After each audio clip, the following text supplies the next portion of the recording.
जय हिंद दोस्तों ये वीडियो मैं जेपीएससी की प्रिपरेशन करने वाले सारे स्टूडेंट्स के लिए बना रही हूँ। और जैसा कि आपको पता है कि अभी भी करप्शन की जो स्थिति थी अभी भी वो बनी हुई है।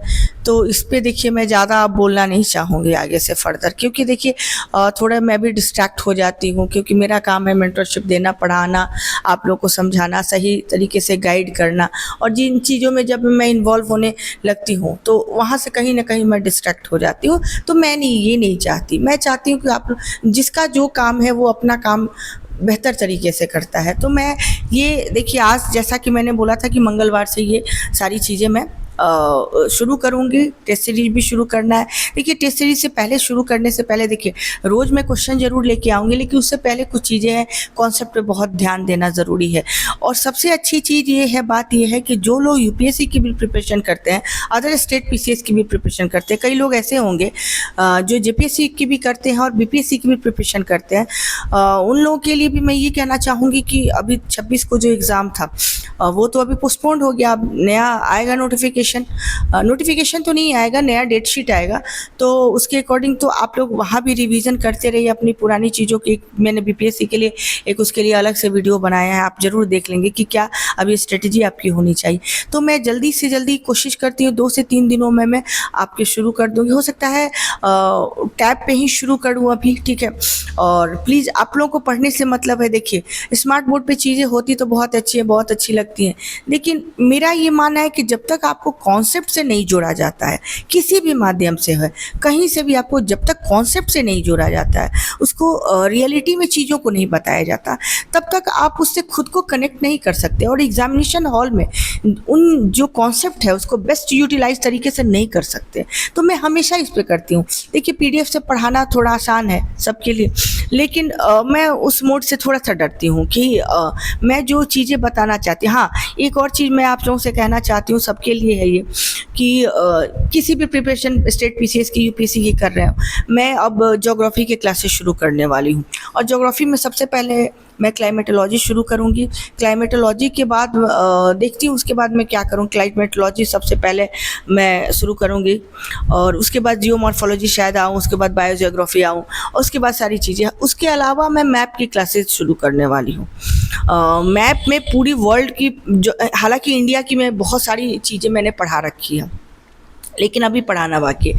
अभी जितनी रिवर सिस्टम है, उनके ट्रिब्यूटरीज हैं, उनके पैटर्न हैं, और उन पे कौन कौन से मल्टीपर्पज़ जो प्रोजेक्ट्स होते हैं वो हैं, वो भी चीज़ें अभी करानी है। अभी सॉइल कराना है, अभी क्रॉप्स कराने हैं, बहुत सारी चीज़ें हैं, बहुत सारे इंडिया के प्रोजेक्ट्स हैं, फ्लैगशिप प्रोग्राम्स हैं, वो सबसे ज़्यादा ज़रूरी होते हैं किसी भी एग्ज़ाम में, वो कराना ज़रूरी है। वो कराने के बाद मैं वर्ल्ड मैप को भी हालांकि बीच में ही शुरू करूँगी। और वर्ल्ड मैप की इतना मैं आपसे ज़रूर कह सकती हूँ कि जब मैं आपको वर्ल्ड मैप पढ़ाऊँगी, ठीक है, तो ध्यान रखेंगे। मैं ये ज़रूर कह सकती हूँ, उससे बेहतर कराना थोड़ा मुश्किल है किसी के लिए। मैं बहुत अच्छे से कराऊँगी, चाहे मैं क्लाइमेटोलॉजी की बात करूं, वर्ल्ड ज्योग्राफी की बात करूं, या फिर मैं इंटरनेशनल आईआर पे, तो मेरे जियोपॉलिटिक्स पे वीडियोस आते रहते हैं, उसको समझने के लिए आप ज़रूर देखना चाहिए आप सबको। 3 मिनट का मैक्सिमम होता है, तो आप देख सकते हैं उसे। तो मैं ये जल्दी से जल्दी शुरू करने वाली हूँ, लेकिन सबसे ज़्यादा ज़रूरी है कि एक चीज़ मैं हमेशा कहना चाहूँगी कि आप अपनी पढ़ाई मत रोकिए। जितना ज़्यादा हो सकता है अपनी कंसिस्टेंसी के साथ अपनी प्रिपरेशन को जारी रखिए, क्योंकि फाइनली कोई भी आपको पढ़ा नहीं सकता।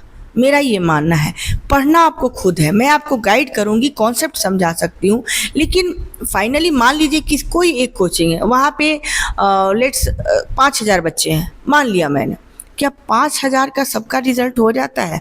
बहुत अच्छा कोचिंग है मान लिया, क्या हो जाता है? नहीं होता है। उसमें फ़र्क कहाँ पड़ता है?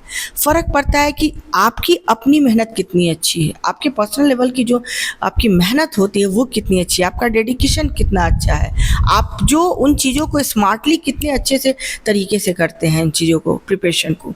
और कंसिस्टेंसी और रिवीजन, ये यकीन मान लीजिए, आप कंसिस्टेंट अगर हैं, आप रिवाइज कर रहे हैं मल्टी टाइम्स अपने जो भी पढ़ा हुआ है, पीटी के लिए मैं कह रही हूँ, तो आपके सिलेक्शन को रोकना मुझे नहीं लगता कि पॉसिबल है। आप सेलेक्ट होंगे, आपको कोई नहीं रोक सकता। बस कंसिस्टेंट बने रहिए। क्यों कर रहे हैं, क्या कर रहे हैं, एक बार डिसाइड कर लिया आपने, एक बार डिसीजन ले लिया कि मुझे ये करना है तो करना है, फिर उसमें सेकंड थॉट लाने वाली कोई बात नहीं है। और दूसरी रिवीजन, बार बार। मैं तो कहते हैं कि कई लोग कहते हैं 3-4 दिन के बाद करना चाहिए वीकली, मैं कहती हूँ नहीं। अगर आपने पूरे दिन जो पढ़ा उसको सेकंड डे जैसे ही आप जगते हैं मॉर्निंग में आधे घंटे में वो रिवाइज हो जाता है। सारी चीज़ें मैक्सिमम आधे घंटे का काम है, हर बार करते रहिए। उससे क्या होगा कि आपके ऊपर एक एक्स्ट्रा जो प्रेशर होता है रिवीजन का, जो हम लास्ट मोमेंट में लेते हैं, वो नहीं रहेगा आपके पास। और वो नहीं रहने से बहुत आपको इजी फील होगा और बहुत प्रिपरेशन को आपकी स्पीड मिल जाएगी। हमेशा ध्यान रखेंगे। और कंसिस्टेंसी का कोई मैं कह सकती हूँ उसका कोई दूसरा विकल्प नहीं है। और तीसरी बात है, जो मेंस के प्रिपरेशन कर रहे हैं किसी भी जगह, यूपीएससी हो या स्टेट पीसीएस हो, कहीं के लिए, राइटिंग प्रैक्टिस एवरी डे 2 घंटा अगर नहीं लिखते हैं, 2 घंटा 3 घंटे 4-5 क्वेश्चन तो लिख ही जाना चाहिए। कम से कम 5 क्वेश्चन तो लिखना चाहिए, चाहे वो कितना भी खराब हो। वो रद्दी के भाव से बाद में हटा दीजिए, लेकिन आपको 5 क्वेश्चन रोज लिखने हैं। मैं शॉर्ट क्वेश्चन की सिर्फ बात नहीं कर रही हूँ, मैं लॉन्ग क्वेश्चन की बात कर रही हूँ। 5 क्वेश्चन अगर आप लिखते हैं, यकीन मानिए अगर 3 चीज़ें आप में हैं, आपके फाइनल सिलेक्शन से कोई नहीं रोक सकता।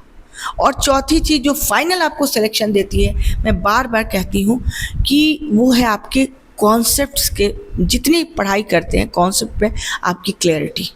आपने जो पढ़ा है क्या वो आपका अपना हो पाया है? अगर लेट्स मानसून की बात करते हैं, ज्योग्राफी में आपको मानसून पढ़ना है, क्लाइमेटोलॉजी में पढ़ना है, मानसून पढ़ा आपने, सबने पढ़ा होगा, लेकिन मानसून को किस तरीके से आपने पढ़ा, उसको कितने डायनेमिक्स में बांटा आपने, क्या उसके कॉन्सेप्ट को समझा, वॉकर सेल समझा, ITCZ समझा, क्या क्या आपने समझा, अल नीनो समझा, ला नीनो समझा, उसको कोरिलेट कर क्या आपने कर लिया, पैसिफिक ओशन से लेके इंडियन ओशन तक का आपने पूरा कर लिया, और बिना डायग्राम के नहीं होगा।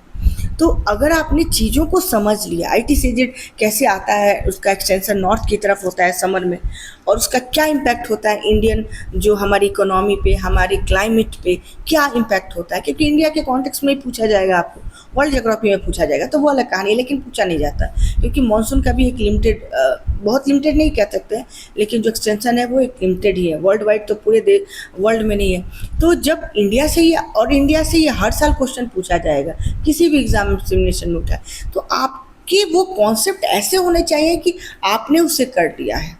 और नेक्स्ट मैं एक वीडियो बनाने जा रही हूँ, शायद शाम तक बना लूँगी, मैं एटलस पे बात करूँगी। एटलस के बिना अगर आप सोच रहे हैं कि आपका सिलेक्शन होगा तो बहुत मुश्किल है। मैं आपको उसको तरीका बताऊंगी कैसे एटलस को पढ़ना है, कैसे उसको यूज़ करना है, ठीक है। तो आज के लिए, जब आप लोगों को मेरी वीडियोस अच्छी लगे तो मेरे चैनल को लाइक कीजिए, सब्सक्राइब कीजिए, और जो आपके अच्छे कमेंट्स आते हैं मैं हमेशा वेट करती हूँ। आज के लिए थैंक यू।